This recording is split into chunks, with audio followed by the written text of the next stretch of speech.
Welcome to Shenandoah Dairy. It's home to 3,500 milking cows and another 3,400 baby calves and heifers. There's about 95 people working out here and roughly 2,000 acres of crops and another 500 acres of pasture land. But I'm just one of the family members here at Shenandoah Dairy. I'm in business with my brothers, my father, and my sister. So it's one big happy family here. This is the calving area. This is all a group housing situation where we put the calves in groups of 15 to 18 calves per pen. They have free access to milk all the time. This is a pipeline here, and there's half a dozen nipples on the pipeline where the calves have free access to the milk. It's like having a nurse cow here 24 hours a day. The calves really enjoy it. They got a social environment too. Let me show you. When the calves come in here, these are all baby calves, so they're just a few days old. They really enjoy themselves, a social environment. They come in here, you can see them run around and play, and in the morning time, they like to come out and sit in the sunshine. In the evening times, they come in here and lay down in the bedding. You can see they have free access to milk and water at any time. You'll notice the gloves here. This is a biosecurity area, so we sanitize our boots and we sanitize our hands, or we wear gloves whenever we're out here working with the calves. Any equipment that would come onto the farm would also have to be sanitized before it comes into the calving area. The calves arrive here day one. They'll stay here for about 60 days. After we wean them off milk, we'll take them out into the heifer groups where they'll stay for the rest of their time before they have their calves, and then eventually they'll enter the milking herd. So let's head out and look at the heifers. Let's jump in the truck and we'll go.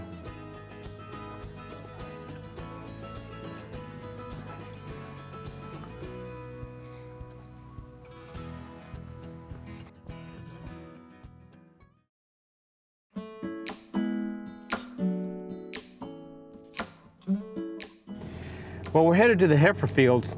So there's about 3,400 head of heifers out here from day old on up to freshening. Now freshening is their first calf. They have a calf, which means we breed them 9 months earlier. And cows have a 9-month gestation. So we'll start breeding these heifers at about 13 to 14 months of age. We expect them to have a calf anywhere from 22 to 23 months of age. They'll have their first calf, and then they'll enter the milking line and become a member of the mature milking herd at that point. So we started this farm in 1987. It's been here for 30 years now, and or just over 30 years actually. We started with 100 cows. It was just a family. I had my brothers and my dad, and we were milking 100 cows, and then by the end of the first year we were looking to figure how to add some more cows, and by the end of the first year we were milking 180, and we figured out a way to expand it a few times. The original milking parlor was a double 4, which means we milked 4 cows on each side. It was a very small primitive style milking parlor. Now today we're capable of milking over 700 to 800 cows an hour.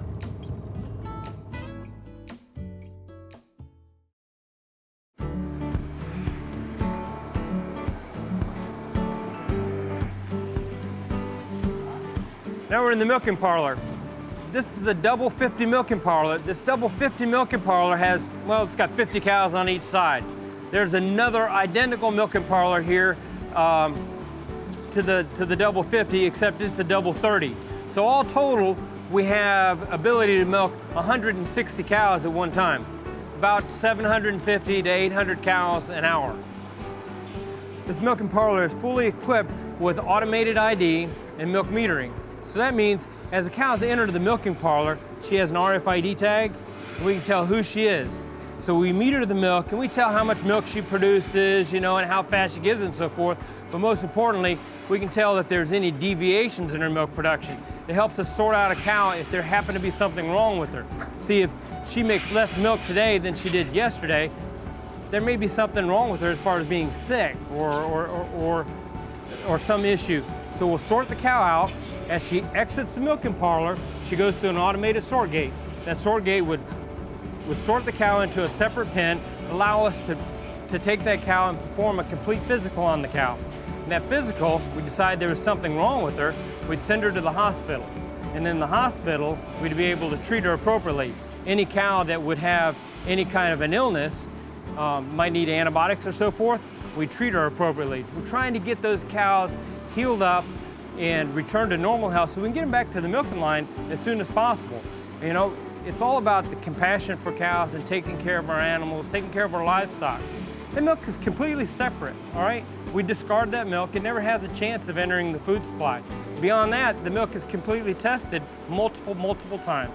It's a very safe, wholesome product. Now let's go take a look at where these cows live at.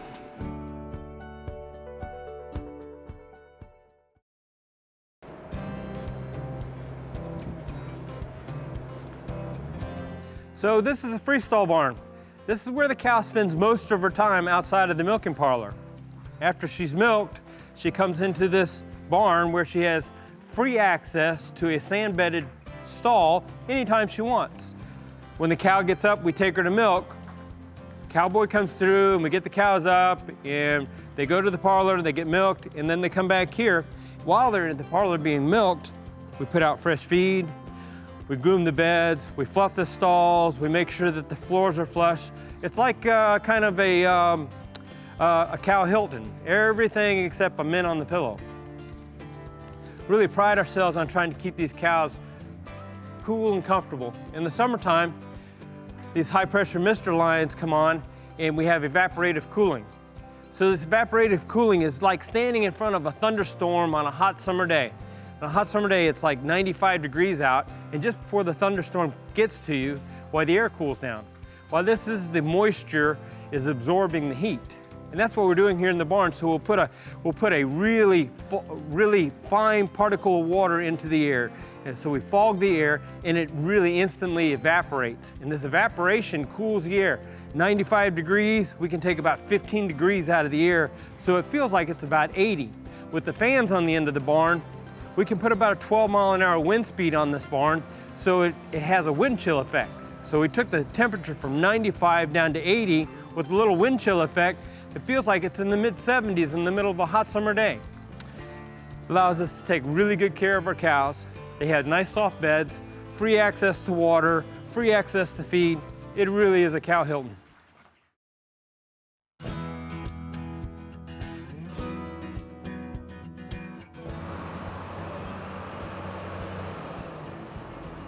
Welcome to the feed barn.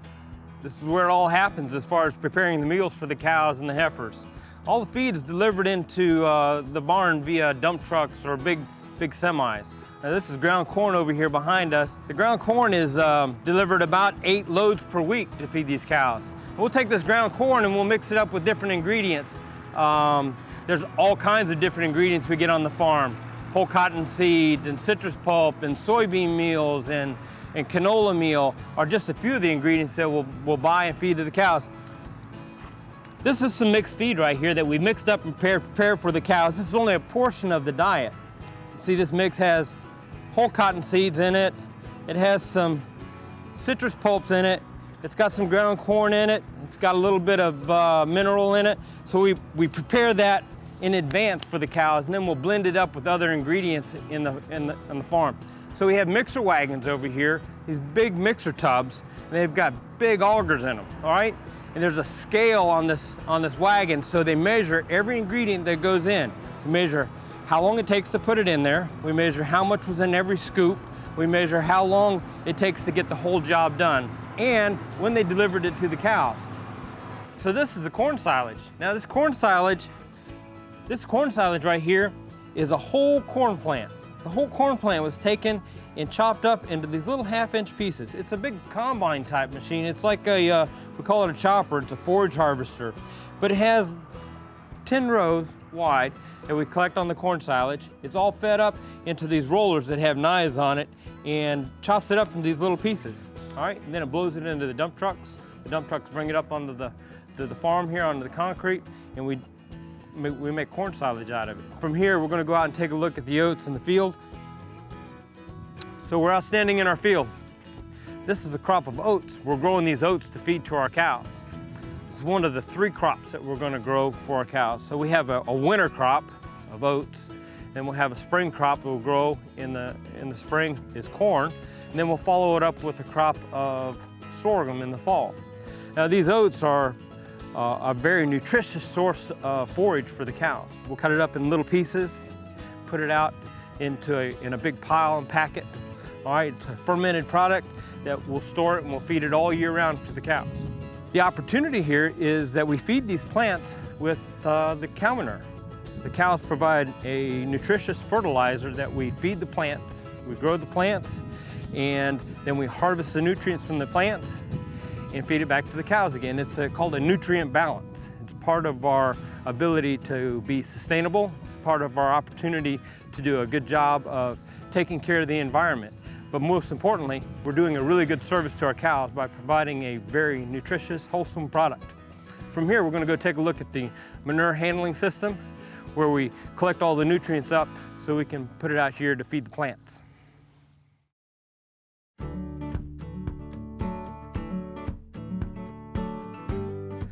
Well, welcome to the waste management system. This may be the last stop on the tour, but certainly not the end of the system. Off to my right here is the waste storage pond. This is where we collect up the nutrients and we feed the plants. The plants are, the water is used for fertilizer on the plants. We harvest the plants and feed it to the cows. We harvest milk from the cows, and the waste is then collected back into the waste storage pond, and the solids are separated out. So the solids are used to build organic matter in the soil. We separate out the sand. The sand's used to bed the cows. The water's collected to feed the plants. It's a complete system where we recycle everything. It's a sustainable system that we use to be environmentally friendly. It's all about how we give back to the communities, how we protect the environment, how we're good stewards of what we take care of here. So thanks so much. This concludes our tour. It's been a pleasure telling you a little bit about our farm and our industry.